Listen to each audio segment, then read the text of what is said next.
Video lecture में हम ATP के स्ट्रक्चर और उसके फंक्शन के बारे में बात करेंगे। एटीपी एक एनर्जी फॉर्म है, इसे हम एनर्जी करेंसी भी बोलते हैं। हमारे शरीर में एनर्जी एटीपी की फॉर्म में स्टोर रहती है। आइए पहले हम बात करते हैं एटीपी के स्ट्रक्चर के बारे में कि एटीपी की बनावट कैसी है, उसकी संरचना कैसी है। इस पिक्चर की हेल्प से हम एटीपी के स्ट्रक्चर को इजीली समझ सकते हैं, आसानी से उसको हम समझ सकते हैं। तो एटीपी है, उसकी जो फुल फॉर्म है वो है एडिनोसिन ट्राइफॉस्फेट। मतलब जो एटीपी है वो बना हुआ है बेसिकली दो चीजों से, एक है एडिनोसिन, दूसरा है थ्री फॉस्फेट ग्रुप्स। पहले बात करते हैं एडिनोसिन की। एडिनोसिन जो है वो दो मॉलिक्यूल से मिलकर बना हुआ है, एक एडेनिन और दूसरा है राइबोज। जो एडेनिन है वो एक नाइट्रोजन कंटेनिंग बेस है और जो राइबोज है वो एक 5 कार्बन शुगर है।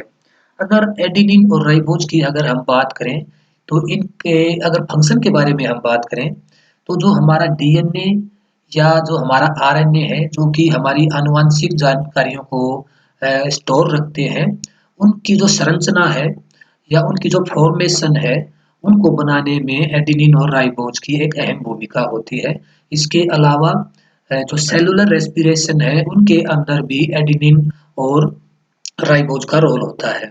तो एडेनिन और राइबोज से मिलकर बनता है हमारा एडिनोसिन।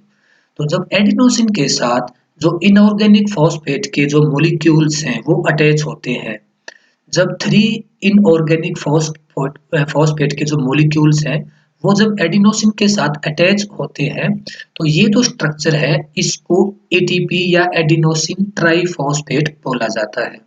इसके अलावा जो इनऑर्गेनिक फॉस्फेट के जो ग्रुप्स हैं वो हाई एनर्जी बॉन्ड्स के द्वारा एक दूसरे के साथ कनेक्ट होते हैं। तो ये है उसका स्ट्रक्चर एटीपी का।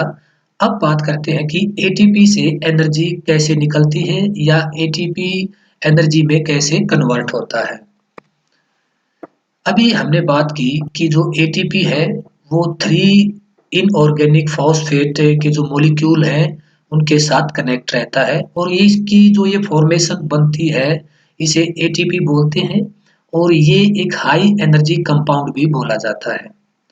जब एटीपी पानी के साथ प्रक्रिया करता है जिसे हाइड्रोलाइसिस भी बोलते हैं, ए प्रोसेस कॉल्ड हाइड्रोलाइसिस, और उसके ऊपर जब एक एंजाइम एटीपी एज का रिएक्शन होता है तो जो ये एटीपी है उसके अंदर जो ये थ्री फॉस्फेट के जो मॉलिक्यूल्स हैं उनमें से जो लास्ट फॉस्फेट का मॉलिक्यूल है वो इससे अलग हो जाता है, जिसके अलग होने से हमें एनर्जी प्रोवाइड होती है। इसके अलग होते ही हमें फ्री एनर्जी मिलती है।